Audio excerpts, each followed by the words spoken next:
Alors, bonjour. Au nom de l'Université de Victoria, du Sénat du Canada et de tous nos partenaires, je tiens à vous souhaiter la bienvenue à ce webinaire du Forum de Victoria sur le racisme anti-asiatique, causes et solutions potentielles. Et en même temps, joyeuse Saint-Jean-Baptiste pour nos amis du Québec.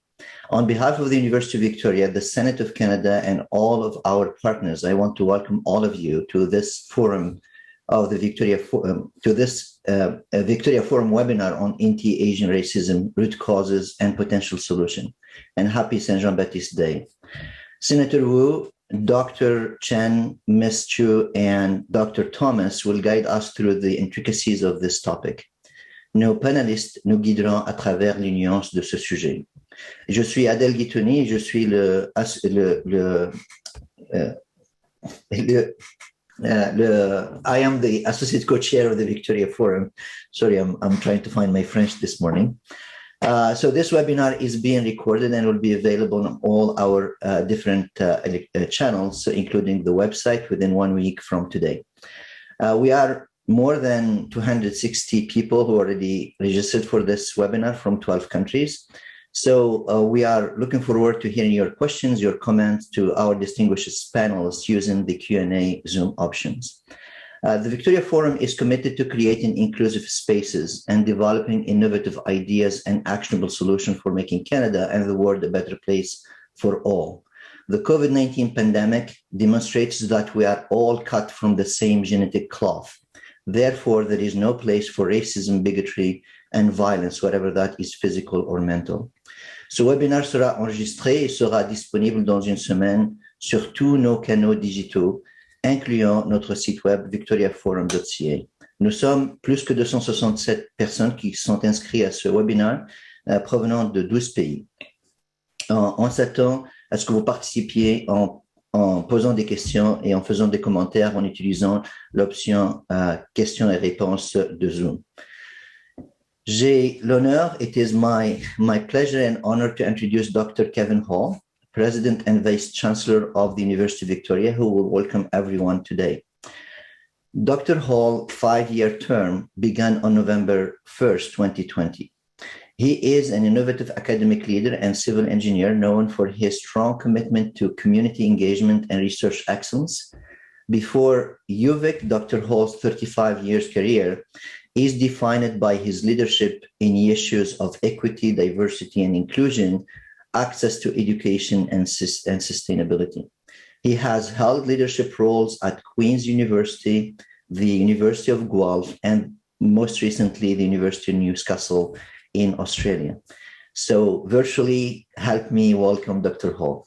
Thanks very much, Adele. It's a real pleasure to bring greetings today. And it's important to begin by acknowledging language and land. And at UVic, we acknowledge with respect the Lekwungen peoples on whose traditional territory the university stands, and to the Songhees, the Esquimalt, and Wasanich people, whose historical relationships with the land continues to today. And I'd like to pay my personal respects to our elders, past and present, and personally pledge to walk on the path to reconciliation together. And many of us are meeting today in virtual spaces from locations outside of Victoria and across the world. And I just ask all of you just to acknowledge the lands on which you live and work. It's never been more important than now, right, as we reflect on the legacy of the residential schools, following the discovery of 215 or so unmarked burial sites on the Kamloops Indian Residential School, and now more than 300 in Saskatchewan. And my heartfelt sympathy and condolences go out to the Cowessess Nation. The tragic discovery of these children has really shone a bright light on some of the fundamental truths about our history and about our identity that too many Canadians are either unaware of or they just refuse to recognize. And so I want us all here on this call today to join forces in pressuring those organizations, religious, educational, and government, that have knowledge of these atrocities. And let's pressure them to show some humanity, to open up all, not just a selected part of the records they keep. These children, their families, their nations deserve this. So we need them to stop hiding behind inappropriate legal vehicles and start acting with dignity and respect and be part of the truth. So another truth is what we're here to discuss today.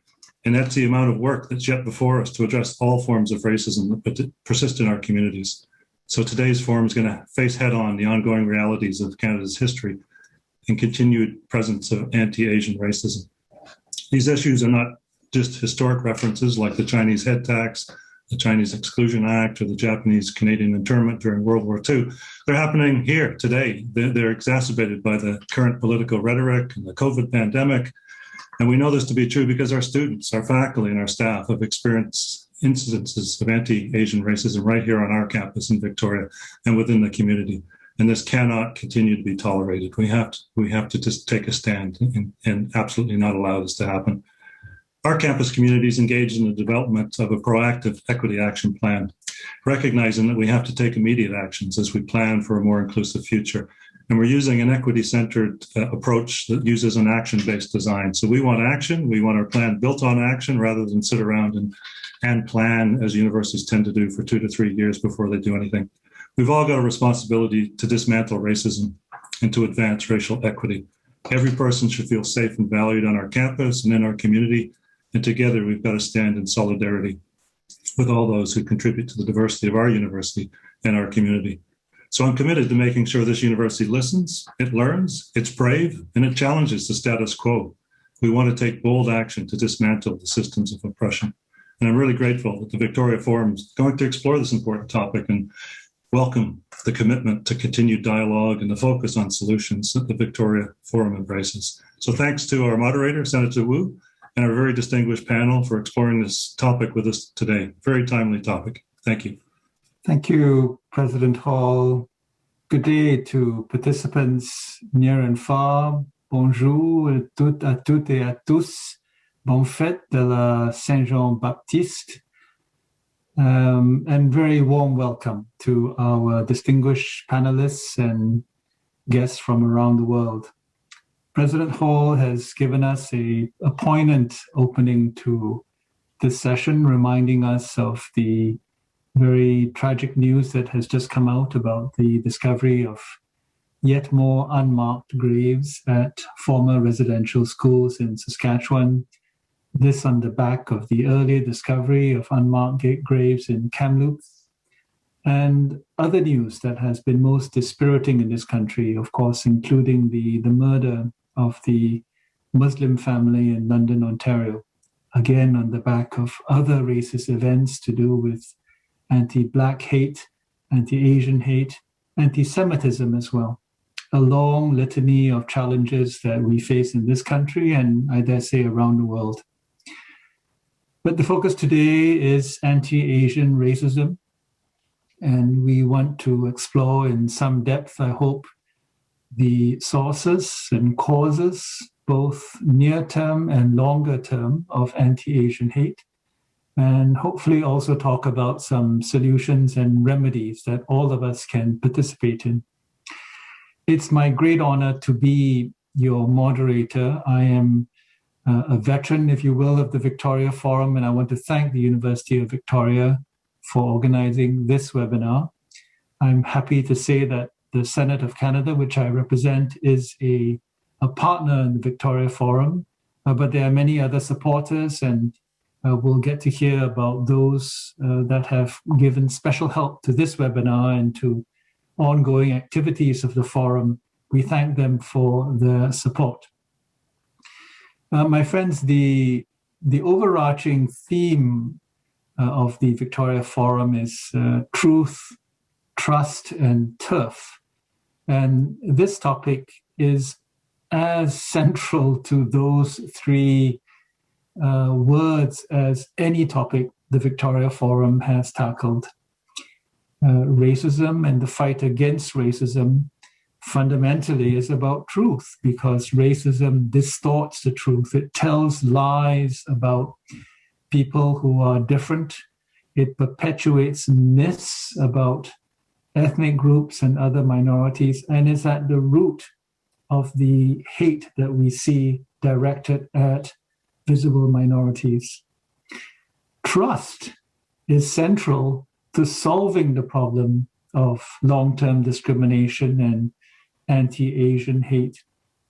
And even when we dismantle some of the more overt structures of racism and discrimination, trust cannot be rebuilt overnight. This is, of course, the story of the Truth and Reconciliation Commission and the what's called the intergenerational trauma of residential schools, which of course will only have been exacerbated by today's discovery of yet more unmarked graves.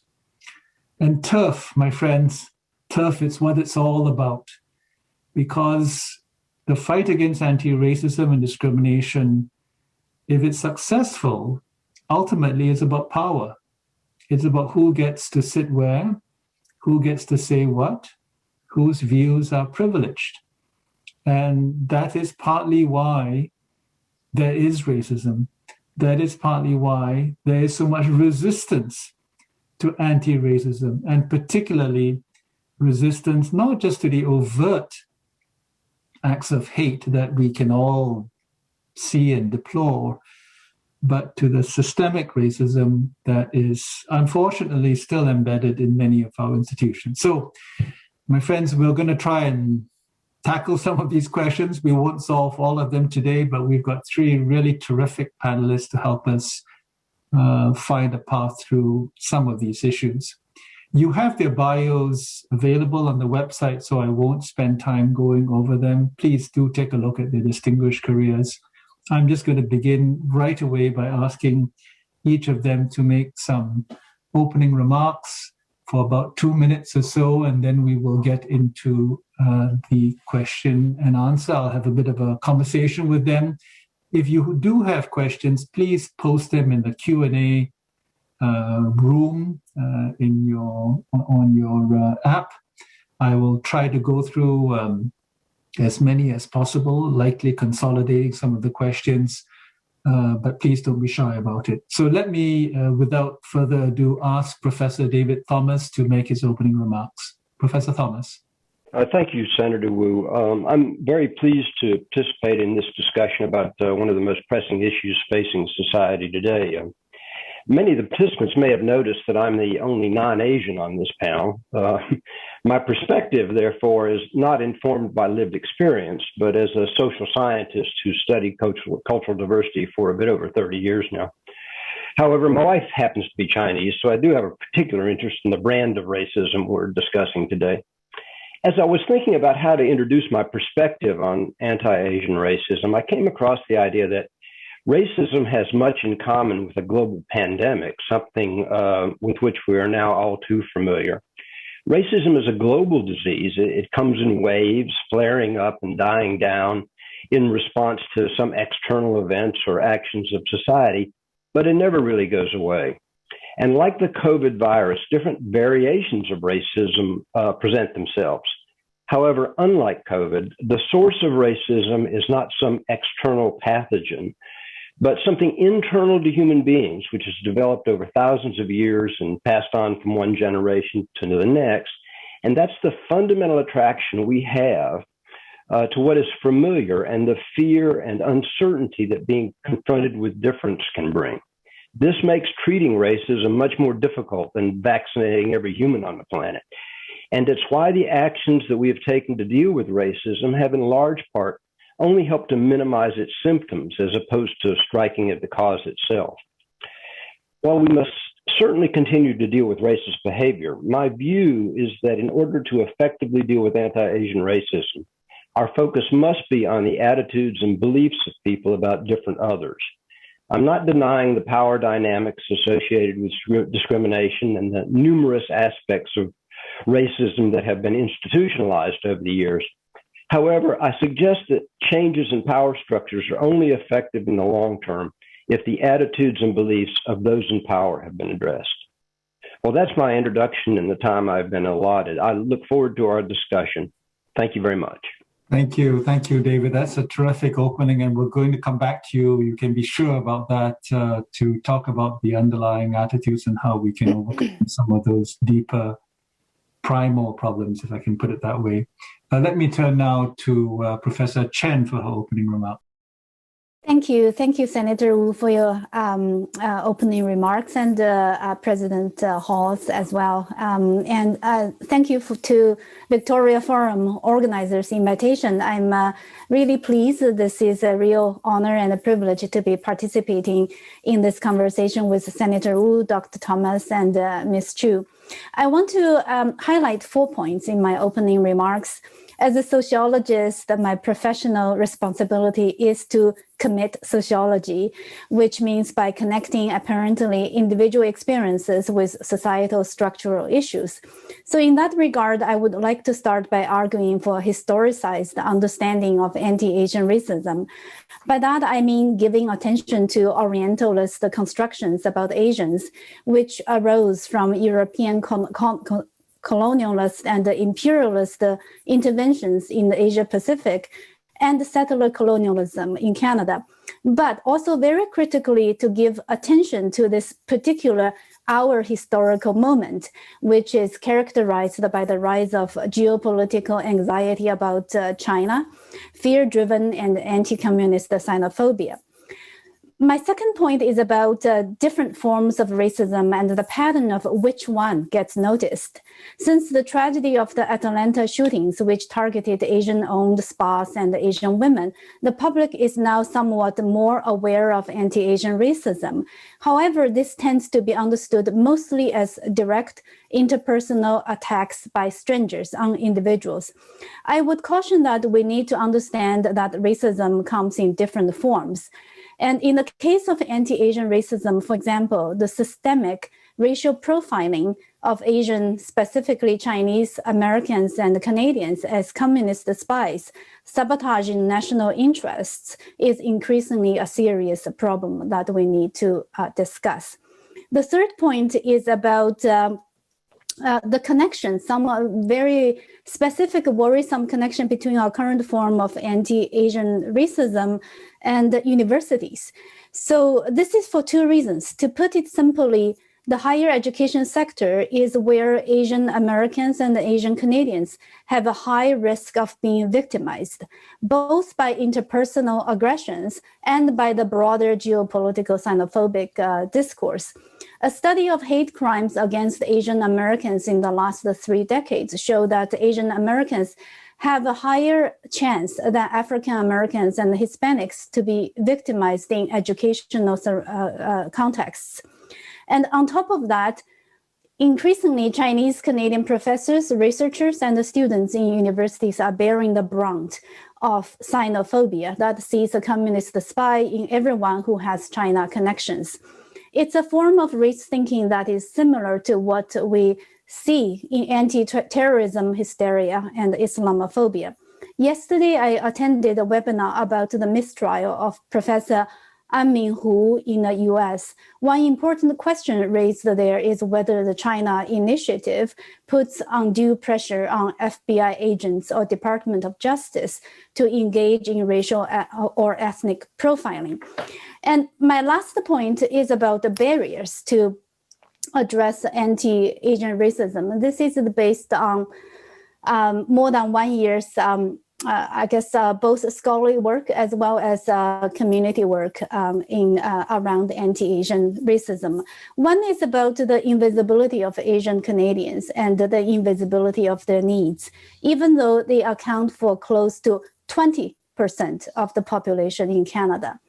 Another set of invisibility is because of the geopolitical anxiety and the public sentiment. And the third barrier that I would mention is that actions against anti-Asian racism, especially those taken by mainland Chinese Canadians, are dismissed and smeared as, I quote, having the hand of Beijing behind it. What I quoted is an actual accusation that was thrown at me for my anti-racist work in the community. And this is not just a matter of silencing mainland Chinese Canadians and curbing the civil rights. That's a serious problem. But these problems should also make us worry about the state of democracy, polarization, and what some term as the rise of authoritarian populism in Canada and the US. I have been taking special care to explain to my friends and family and colleagues in China and to the Chinese media that in Canada, I value that I can speak about injustice and organize to take political actions to address injustice. So it's ironic to be faced with such unfounded and malicious accusations intended to scare me into silence. I'll end my opening remarks there. Thank you. Thank you, Sepe. That's very powerful. And, if Dr. Thomas has tried to go deep in terms of what are some of the primal or deeper instincts of racism in humanity, you've helped us go broad as well to look at the current geopolitical context and the special problems faced by Asian Canadians in universities. I want to get back to all of this, but before that, let me turn to Queenie Chu, who will tell us a bit more about her work at Success. Queenie? Thank you so much. First of all, I'd like to thank Victorian Forum and also the Senate of Canada for the invitation to this very important forum. I'm pleased to join you from the unceded territories of the Coast Salish peoples, including the territories of the Squamish, Tsleil-Waututh, and Musqueam nations. As many of you already know, that there's hundreds of unmarked graves were found at a former residential school in Saskatchewan. This follows last month's discovery of 215 children at a former residential school in Kamloops, British Columbia. These discoveries are tragic and horrifying, and another example of the injustice and violence that has been inflicted on Indigenous children and families that continues to this very day. This is an emotional time, and we send our deepest condolences to all Indigenous communities across Canada. We support and call to fully implement the 94 calls of action in the Truth and Reconciliation Commission of Canada's report. And we urge all Canadians to honor Indigenous peoples who were killed and the survivors and the loved ones by joining the calls for justice and transformative change. So while there has been more attention since the start of COVID-19 pandemic on anti-Asian racism, it is an important reminder that anti-Asian racism is not something new. There is a long history of racism against Asian communities in Canada. As mentioned, historically, anti-Asian racism has been systemically embedded into Canadian political structure. Exclusionary measures such as the Chinese Exclusion Act, Chinese head tax, and continuous passage rules severely limited and restricted the immigration of Chinese, Japanese, South Asians to Canada. Even not that long ago, Canada chose the immigrants based on their race rather than the individual merits. And even today, some argue that the way immigration system currently operates is still exclusionary. So there has been systemic issues all around in all our system, whether it is in the government or in the education and also healthcare system. At the local level, we have an immediate need to further build a true community of support against racism and hate. And this includes empowering communities with the skills and tools to disrupt hate and racism when witnessed. That is, be active bystanders, whether it is at work, at school, in your neighborhood, or even online, as well as an increasing support to those who have been on the receiving end of racism and hate. The mental health needs around are very real and have significant long-term impacts. And when the model minority myth tells us that we shouldn't rock the boat and that we should just swallow our pain, then many people do not reach out for support, even when they desperately need it, and also continues to under-resource this much needed support. So education is so critical in the school system, but in all areas of our society. Let's not hide behind multiculturalism here. We need to know what has happened in the past, what is happening today, and its far-reaching impacts so that we can make change. We need to examine our institution and systems for inequalities and figure out which voices are being heard and valued, which ones are not. So I call for greater investment, but not just government, but all sectors, including business, into anti-racism, and not just now when this is making headline news, but we need stable and sustainable funding. This problem has been around for hundreds of years, and it is not going to be resolved with just a 2-year project. It will require long-term work, but change is possible. Thank you. Thank you, Queenie, for the reminder that all forms of racism are connected and deplorable, and we have to find allyship in our fight against racism, whether it's against Indigenous people or Black people, Muslims, Jews, and so on. Today's focus, of course, is on anti-Asian racism. And you've also reminded us that this is not a new problem. It's a historical issue that goes back to the head tax, the stories we all are familiar with. But I want to ask all of you the key question: why now? Why the spike in anti-Asian racism? And I'm going to ask each of you to quickly tell me what your diagnosis is. We know about head tax, we know about anti-exclusion, all of that stuff. Why has it spiked in the last, let's say, 2 years? I'm going to ask Queenie and then Xiaopei and David. Keep your answers relatively short because I want to have a bit of a conversation here. But Queenie, let's start with you. Thank you for the question. And certainly, even just before COVID pandemic, we were seeing more people speaking out about experience of being on the receiving end of anti-racism and hate. It is a spiraling effect if we don't curb it, just like the virus, COVID-19 virus. If we continue to let things slide, it's going to continue to be increasing that force of racism and also hate in our community. Queenie, what caused it, Queenie? The question is, what has sparked it? Where did it come from all of a sudden? What's your answer to that? If you don't have the answer, that's fine. I'll move on. So definitely, we talk about in Canada is a welcoming community to newcomers. And we serve newcomer as success. And certainly what has been happened is that the newcomers are very much living in fear.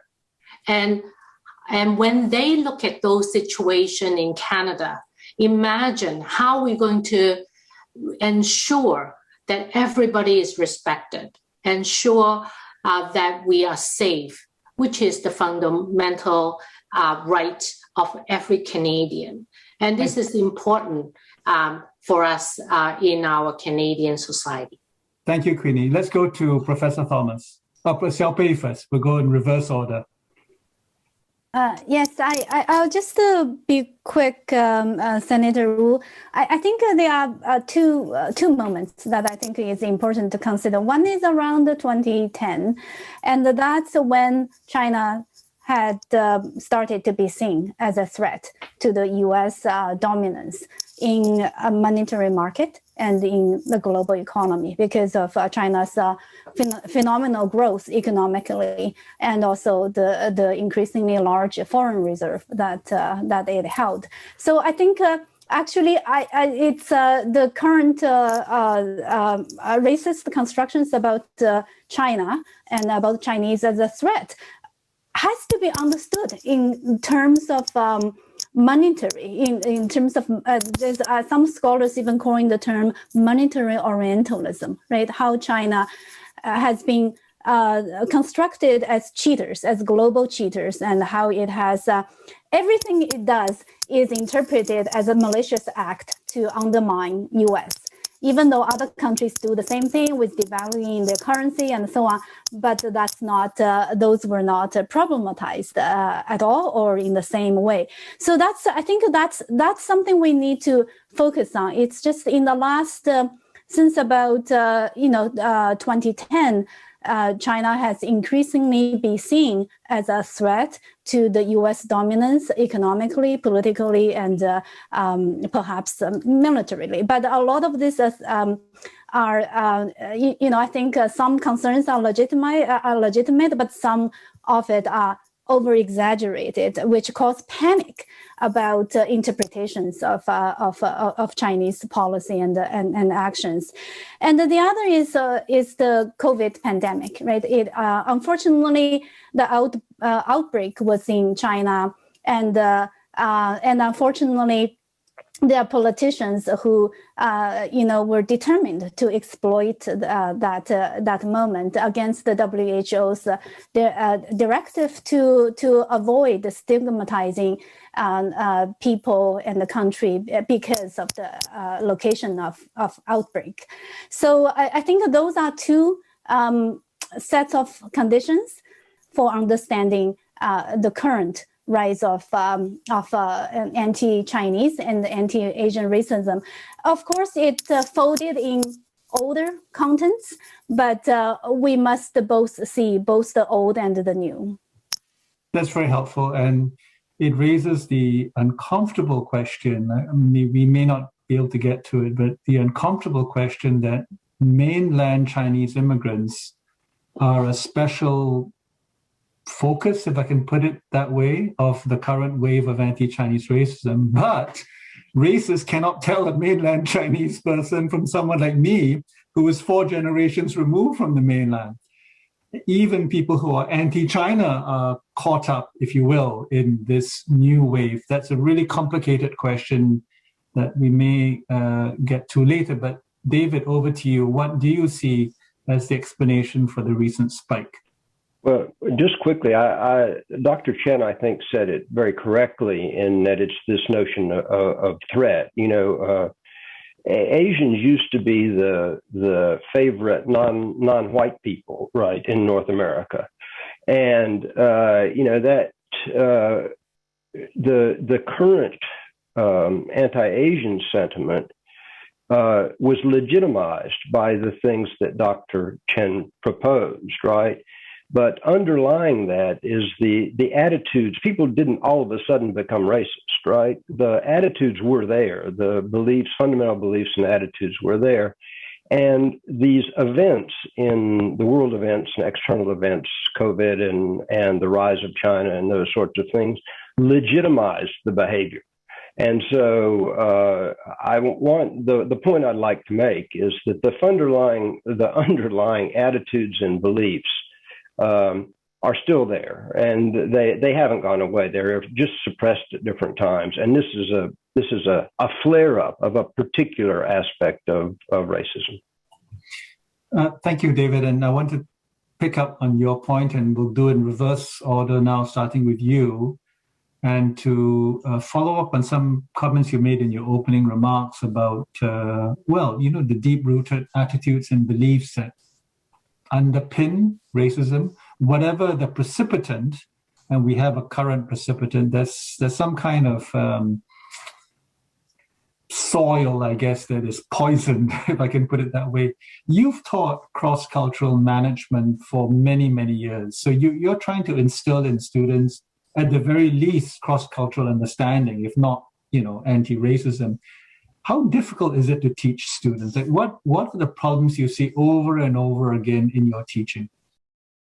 Well, that's an interesting question. I hadn't anticipated that one, I must admit. By the time I get them in university, their values, attitudes, beliefs, assumptions about appropriate behavior are pretty well set. They learn these things from their parents. They learn them very early in life. So what I'm going to teach them at the university level isn't going to have a tremendous effect on those fundamental beliefs. They're pretty well set. The issue with my own students very typically is they just haven't thought about it. They just have not considered the other, and that they think of people who are not like them in a different context, right?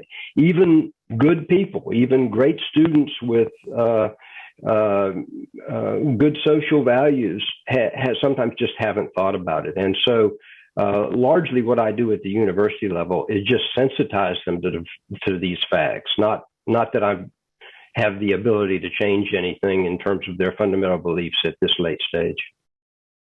Thank you. Xiaopei, if I could ask you the same question, but maybe ask you to also touch specifically on some experiences you've had. You alluded to how you personally were stigmatized or targeted in this new narrative about suspicious mainland Chinese, and you have a name that's very mainland Chinese, so you're singled out. Can you talk a bit about that also, please? Yes. So, well, what I alluded to, it was actually a petition that I launched last May 2nd, Global News report written by Sam Cooper, which made this a wild, misleading and very damaging allegation that millions of overseas Chinese are commanded by the Chinese Communist Party to stockpile PPE with ill intentions, right? Like, we were in the middle of a pandemic. What could be more inflammatory than a unfounded report like that? And the report also deliberately, there was a translation, there was a sentence that he lifted from he take from a Chinese news report, that every overseas Chinese is a pandemic warrior. This is, I think everybody understands that the Chinese media is a state media, right? It's you have to understand that, interpret that with that lens. I can't believe that a global news journalist would just take that as fact, right? But it's worse than that.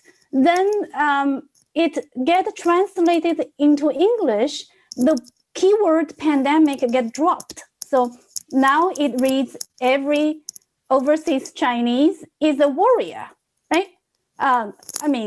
I'm sure for the Chinese government, right? And so our petition was for pressing the global news to address those inaccuracies, and including fix that terrible mistranslation. But even that request was rejected. The global news wrote to us to say that, we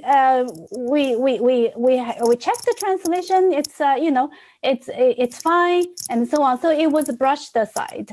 That petition, it was launched on behalf of a group of Chinese Canadian professors who were very concerned because we participated we will have been watching these the rise of anti-Chinese racism, and many of us participated in raising funds to buy PPE supplies and also equipment for Canadian hospitals and the communities, because this is our home, right? But there was no mention of that. Instead, we were just portrayed as agents of the Communist Party. So I launched that petition on behalf of the group, and it collected 8,000 signatures in less than a week. But that was not enough to persuade global news to take us seriously. That's how bad things are. But this year, about a year later, I realized that Sam Cooper published a book. And the book, I'm trying to remember, the book is about the infiltration of billionaire tycoons, drug traffickers, and CCP agents, how they infiltrate Canadian institutions. And on his online book launch, the first example he mentioned was the petition, right? He didn't name me, but the petition, he said, has had the hand of Beijing behind it.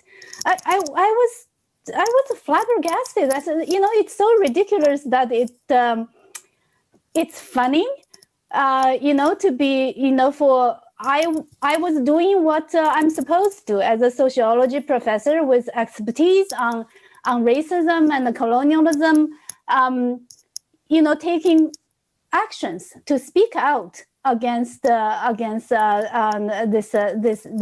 very problematic report that has produced many hateful comments. Was fueling anti-Asian racism. So I think this is terrible. This really shows, this is deeply concerning. It really shows how frenzied the anti-China and the ideologically anti-China discourse has become. I think we should all be worried about this. This is not just about Chinese Canadians. This is about Canadian democracy. It's very disconcerting. Thank you, Xiaopei. And the insinuation, of course, is that you are a CCP agent, but the broader charge is leveled against all Chinese because it's Chinese warriors, and that includes people like Queenie and myself who are not from the mainland, but we happen to be Chinese as well. I would just add a twist to your story, which makes it even worse. You mentioned that the collection of PPE to send to China was seen as a disloyal act. But when the reverse happened, when Chinese Canadians tried to source PPE from China to help Canada, as you mentioned, that was also labeled as a disloyal act because it was seen as Chinese Canadians contributing to the propaganda machine of the PRC. So you can't win whether you're trying to help people in China or whether you're trying to help people in Canada. Both ways, you are a stooge of the party. Queenie, over to you. What are you hearing from your clientele? Many of them are immigrants. Many of them are mainlanders, not just mainlanders, but other Chinese from other parts of Asia. What are you hearing from them? Thank you, Senator Wu. And I just want to get back to your first question. I do have a couple of points I wanted to say. And this is certainly, sparks some of the heat and the spike of the anti-Asian, even though we have long history of anti-Asian racism here. It's when the pandemic hits and the statement made by former President Trump calling COVID-19 the Chinese virus, personified the threat of the virus associating Chinese with the infection and virus. Also in Canada, we also have heard about Dr. Teresa Tam, who's a well-known, renowned top doctor, being questioned about whether her loyalties are with Canada or China in fight against COVID-19. So this type of remarks paint the Asians as not one of us and is a threat to the society, using COVID as justification for anti-Asian racism and sentiment. So I just want to get back to that point. These are some of the examples. I just wanted to support that argument as well, along with other panelists. And what I've been hearing about, yes, Canada used to be very welcoming, used to be embracing the values of diversity and inclusion. But what's happening now? People are in fear of going out. You've seen those Asian situation being attacked, the Asian men, 90 plus years in downtown Vancouver being pushed onto the ground at a convenience store. And a native First Nation woman walking a dog and mistaken to Asian and being attacked physically. And people were here live and raised and born and raised in Canada, but asking them where you're from and go home where you're from. Those are very much important aspect we need to take care of. Otherwise, this is continue to paint our country as a country that full of this racism and hate. And to immigrants, we are not able to attract those talents in here. We're not going to retain them in here for those people who are already here in Canada. So everybody contributes, everyone, regardless of their racial background, education, gender, and sexual orientation. And this is what Canada is about. And this is what we've been hearing, seeing, and really is hurting our Canada. Thank you. Xiaopei, you want to jump in? I just want to build on what Queenie said, how to build Canada, because I find that this is, you know, in the end, a really important question to ask. What we have is in sociology we call it scapegoat racism, right? It's to and Canada and the U.S. has a long history of doing this race-based anti-immigrant scapegoating, particularly in times of social and political crisis, right? And it doesn't just happen to Chinese now. It happened to Japanese before. It happened to you know, twice Japanese, right? The 1940s and the 1980s, and it happened to Muslims in the around the 9/11. So it's something that is used for politicking and for diverting attention from real, complex, difficult domestic problems, right? So I think we need to really see that, like in terms of housing crisis, right? In terms of proper funding for education, for universities and for research, in terms of funding for research, for high-tech research, right? There are tough questions that you know, that I think the Canadian government, the Canadian public should face, rather than to say, okay, it's all because of Chinese, right? It's because of China's intervention that we end up with the housing crisis or with this, with that. That's going to end up to hurt us. Thank you, Xiaopei. I'm going to ask David now to comment on that if you like, but also maybe if you want to talk a little bit about this model minority myth, if you will, and how that helps or hinders, and how you see that playing into solutions for reducing structural discrimination and anti-Asian hate. And then we're going to have to start wrapping up. I'm so sorry the time has just flown by. But David? Thank you, Senator Wu.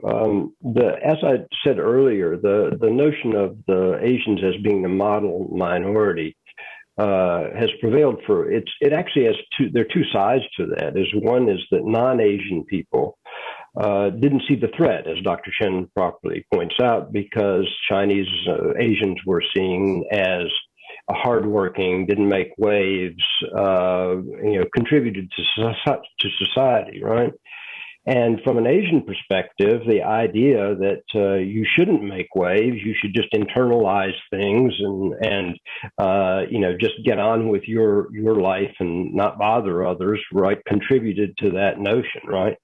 Well, now that anti-Asian racism has been legitimized by events, right? This surprises a lot of people, right? Is that there was, I'm now threatened by people that I didn't feel threatened by before, right?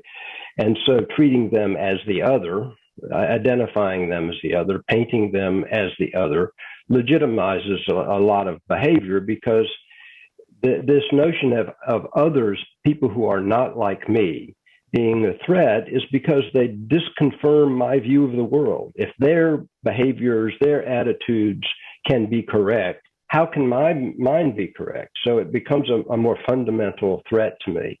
And so in part, it's as a result of migration patterns, more Asian people being in society, right? So that's part of it.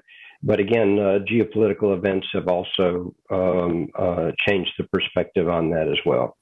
So I don't I don't have a lot more on that, but I do have one thing to say, if I can do it, squeeze it in quickly, is I'd just like to say that we actually have the tools to deal with anti-Asian racism. And we haven't mentioned that, is that we actually know how to influence, to delegitimize behavior. We have lots of tools to do that. And we actually know how to change people's attitudes, right? Attitude change is something we know quite a good deal about, but we haven't been using those tools, I think in part because they, as I think Queenie pointed out initially, they require lots of resources. And I'll stop there and let others have a chance. Well, I almost regret you have to stop there. We don't have time, but I know the organizers are thinking about how we might follow up on this event, and maybe some of the points you raised just there could be an avenue for further discussion. It's very interesting the way you frame the model minority as a double negative for Asians, in the sense that because we're expected to be good citizens, when we are perceived to be successful and cause trouble, the vilification is magnified because we did not conform to what we were supposed to be doing. So it's even worse off for so-called model minority. Very ironic. Quickly, if I could ask Xiaopei to talk a bit about what's happening at universities, and if you can try and end on a positive note, can you give us any good examples of what you might be seeing, maybe at your institution or other institutions, to either help students or particularly faculty, okay, Chinese faculty who may be under pressure for whatever reason? Are universities rising to the task of protecting their Asian Canadians professionally and as students and as just human beings? Xiaopei? I think the positive thing that I see is that since the Atlanta shootings, I think there is increasing awareness about the problem of anti-Asian racism. What I would like to see more is for university as an institution, with both the administration and the faculty unions and the student unions and so on, really become critically very much conscious about the racial profiling issue, and I think the faculties, for example, need to know their rights, their civil rights. Yes, I think I'm not naive about national security, and espionage exists, right? But at the same time, racial profiling of an ethnic group as communist spies is wrong, right? It's just utterly wrong. It's not. It's wrong, and it's not good for our universities. So I think. That is something that I think will still need a lot of work. We need to build advocacy infrastructure that, in this case, very specific to university and to research institutions, right? How to address those problems. So yesterday's webinar about the mistrial of Professor Hu was really. It's both. Very disturbing to hear the FBI agents' fabrication, right? And that came out in the court proceedings. But also, it's a very. I walked away feeling optimistic, feeling to see that the Congress representatives and civil rights organizations and the university leadership were there to recognize the problem and to think about what to do. And I feel like the other thing is also what's called, someone mentioned the bystander training, right? I think we should extend that to beyond individuals. It's not just the individuals, the media and other institutions, schools, they should be involved in changing this sentiment, in changing these stereotypes. That's very good.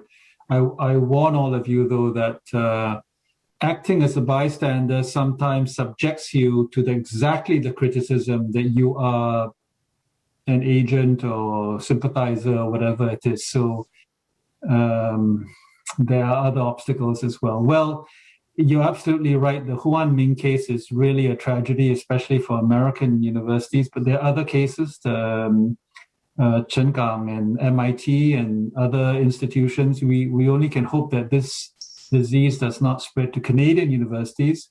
I know both Carleton and UVic are very vigilant. That's why we have this event. And Xiaopei, you were involved in a Carleton event a few weeks ago. So let's hope this is done at other Canadian schools as well.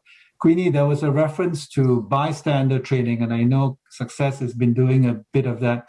Can you talk, just to wrap up quickly, a little bit about that? And then I'm going to have to turn to one of our partners to give closing remarks. Queenie? Thank you so much. And on ending on a positive note, and I think that is really important to build that capacity in the community and always looking at, what is our accountability, not just government, but also as an individual.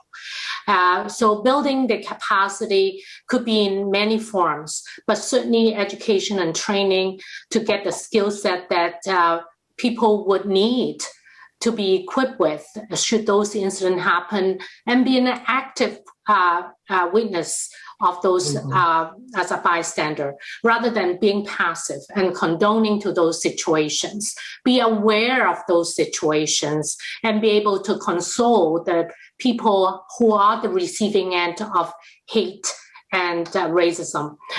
There's a phenomenal opportunity for every one of us to access those training by all means. And thank you very much for the invite. And in fact, I hope the government and also funding agency will allow us to do more with a longstanding funding to those bystander active witnessing training going forward. Thank you so much, Queenie, David, Xiaopei. I'm going to thank you now because these will be my closing remarks, but there will be some really important information coming up from my friend and former colleague, Christine Nakamura. Over to you, Christine. Thank you so much, Senator Wu, and for your excellent moderating of this very important session. And to the panelists, Dr. Chen, Queenie Chu, and Dr. Thomas for their insightful remarks and recommendations. The Asia Pacific Foundation of Canada was honored to be a part of today's webinar. As a national not-for-profit organization created by an act of parliament in '84 to bridge the gap between Canada and Asia, the alarming rise in anti-Asian hate in Canada is of huge concern to us. In the interest of time, I'm going to really cut this short, but I'd like to tell you a little bit about a national organization that I'm working with and very few activities that we've been involved in to bring the anti-Asian racism to the forefront. The National Coalition of Canadians Against Anti-Asian Racism, a recently incorporated nonprofit organization, was founded in the spring of 2020, right after the pandemic started, by Ms. Janice Fukaksa, Coalition Chair and Chancellor of Ryerson University. It comprises prominent members and supporters of Asian Canadians, organizations and communities from coast to coast, including our Honorary Chair, the Right Honourable David Johnston, our Vice Chair, Dr. Santa Ono, President of the University of British Columbia, the Honourable Mary Ng, Minister of Small Business Export Promotion and International Trade, Teresa Wu Pao, Chair of the Canadian Race Relations Foundation, Brent Louis, Chairman of London Drugs, and Goldie Hyder, the CEO of Business Council of Canada. Our coalition chair, to mark the Asian Heritage Month in May, made a personal donation of $1 million to the Racial Justice Initiative at Ryerson's Faculty of Law to bridge research, law, policy, and practice to develop solutions to issues involving racial justice. We also released a video, Stop Asian Hate, with the Chinese Canadian National Council for Social Justice, produced by an all-female team of Asian producers and narrated by Chinese Canadian poet Christopher Tse. The video message is being a model minority, as we've talked about today, by remaining silent and sucking it up is not helpful and only perpetuates the problem. I encourage anyone who hasn't seen it to do so because it is a powerful clip. In 2020, a toolkit titled Responding to Hate was produced by Judge Mariko Umatsu, the first East Asian woman to be appointed a judge in Canada with help from the Ryerson's coalition members. It explains in simple language the differences between hate crimes, incidents, and acts of discrimination, and how to respond to each, citing supports available to victims. This toolkit is intended to improve reporting of such incidents. And earlier this month, Dr. Santa Ono hosted a two-day national forum on anti-Asian racism at UBC, convening thousands of academics, students, and experts representing education, healthcare, and non-profit sectors, business, and media. Ryerson University was a forum partner and will host the next session in October 2021, focused on higher education. The Asia Pacific Foundation's contribution will be a national rollout of our Asia Pacific K-12 curriculum, developed in partnership with the BC government.